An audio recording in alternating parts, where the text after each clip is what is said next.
They have so much money that they don't charge anyone to go to Harvard anymore. You're aware of that? I was not aware of that. Yeah, going to Harvard's free these days. Wow. As long as you get accepted, it's free. You get accepted, it's free. Because they have so much money, and they have to give some of it away or it doesn't look right. But they have so much money that they don't know what to do with it, so they're not charging tuition any longer. Now, I have had many patients when I was in active practice in anti-aging, and some of them very wealthy people, and they were very proud of all the money they gave to Harvard.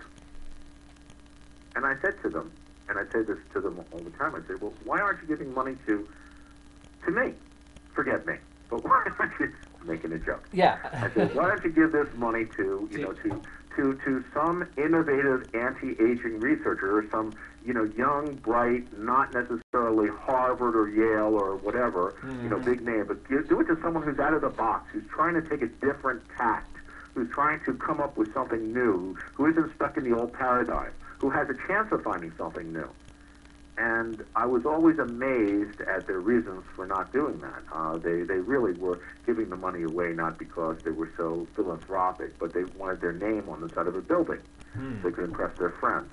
But my point is, Harvard has $15 billion sitting in the bank. Sure. Do you really think that another $1 billion to Harvard is going to make any difference at all in research with regard to anti-aging? Do you think that the NIH that has a what's their annual budget right now, $25 billion? 25, yeah, maybe somewhere around there. Somewhere around there. Yeah. Okay. I mean, please excuse me. I don't have these numbers at my fingertips, so I'm just talking in ballpark. So if any of your listeners get excited, sure. I'm sure they can look it up. 25 years. It's ballpark. Maybe the number's 24 years. So it's ballpark. Yeah. Yeah, I'm just making a little, exception for myself right there. A little, a little. No problem there. But you're talking about anyway. What about another $3 billion for the longevity dividend for NIH? Is anything going to change at the NIH with more money? And I say no, not a damn thing, because their focus is in the wrong direction. It has been since inception for the last 35 years. Well, I know NIH that. NIH is, and you know I know that. you know that. But NIH has been in business for how many years? 35 years now? Yeah, it's been a while. Yeah. And they've gone through what, $15-20 billion of public funding? Every year. No, they don't. They don't have that kind of budget. I think they have. I think their budget maybe is pushing $2 billion now. $2 billion? Yeah, $2 billion. Maybe last time I looked, it was like over $1 billion, $1.5 billion. But that was a while ago. Look it up. Yeah. Okay, but anyway, it's a lot of money no matter how you swing it. Okay? The last time I looked, and admittedly that was 5 years ago, of over $1 billion in public funding, less than $1 million was spent on basic science of aging in any aspect that could be referable to anti-aging. Well, what I'm talking about here, with the longevity dividend and Olshansky and some of his other gerontologists, they want to set aside $3 billion for dedicated anti-aging research. Now, I know, and who's going to do this? The same people who have been spending those other billions and billions. Running down the wrong rat hole. Yeah, I know. I think it's a good change. And there you go. I think it's a good change in perception, though. Justin, thank you very much.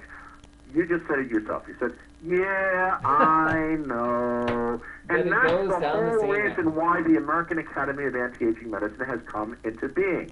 You see, if the American Aging Association, if the American Gerontologic Association, if the National Institute of Aging had been doing their job from the inception and had stayed with their original vision of finding causes and cures for aging-related disease, there would be no such thing as the American Academy of Anti-Aging Medicine. Well, I suppose that is a point. That is a point you make. These guys have become a lobbying group for the nursing homes and for the old age societies. And that's where 90% plus of the monies go. Yeah, I know. Okay? I know what you're saying. I think it's a good change in direction. So it gets me angry when I hear about people, like you mentioned, talking about the longevity dividend, because all they do is it's a false flag operation. They just take attention and focus away from what really counts, which is finding a cure, which is recognizing that aging is a treatable condition, and that a cure can be found, and that these are diseases that can be treated like any disease. Sure. Now, I mean, will you at least say that someone has taken notice, and at least they're approaching Congress and saying we need to study the process of aging from a basic scientific level?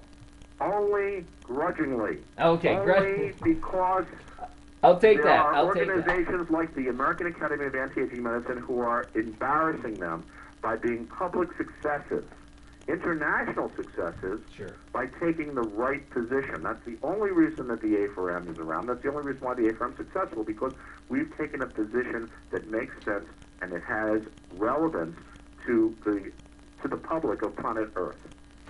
Okay. I just want to stop here, just pause for a second to remind anyone that's tuning in that you can ask questions if something pops up that you need clarification on, or you want to ask a question. You can post it in the chat box, and I also have a couple other questions for people who could not attend, some members and viewers who could not attend that I'll get to in just a bit. But I also now want to move on to another topic that I know some people in the mainstream, let's say, gerontology area of science here, that they have a criticism with hormone replacement and endocrinology therapies, that they don't have any verifiable proof of being able to slow the aging process or reverse it. And I know that A4M, just doing some casual reading, is very well versed, or very promotes, let's say, hormone replacement therapy or HGH, using HGH to help oneself combat the effects of aging. And I just wanted to know if, maybe you could set us straight here, Dr. Klatz, if there is recent research at all that would show that hormone therapy does indeed reverse or slow down the aging process. Well, Justin, it's very easy for me to debate science, because science is pretty much black and white. Yeah. Okay, if something works or it doesn't work. Yeah. And you can point to studies. Sometimes there's controversy. Sometimes one state says yes, one state says no, and you can point to studies. But I can't deal with lies. You see, because how do you defeat a lie? That's tough. Okay. Well, you got to bring up the evidence, I guess. Well, it's a lie to say that hormone replacement therapy has no benefit for with age-related problems, and I'll tell you why. Okay. You would agree that osteoporosis is an aging-related disease. I would say so. Yes. Yep. Okay, very closely linked. You would say that you'd have no problem talking about sarcopenia, the loss of muscle mass that occurs with aging, as an aging-related disease. You're right. Yep, it is very highly linked with aging. Right.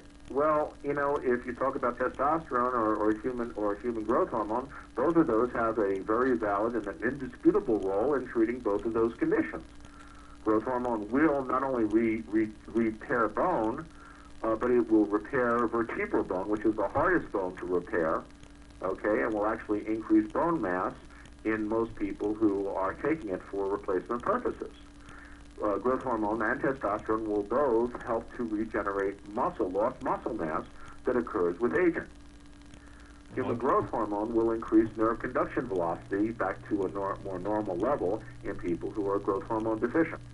I mean, I could go on down and down and down. I could go on and on and on and on. There's many anecdotal reports of growth hormone improving vision, because it improves the strength of the muscles in the eye that are responsible for. I've got your point here. So if you have a drug like human growth hormone that works on all the cells of the body, because all the cells of the body have growth hormone receptors, and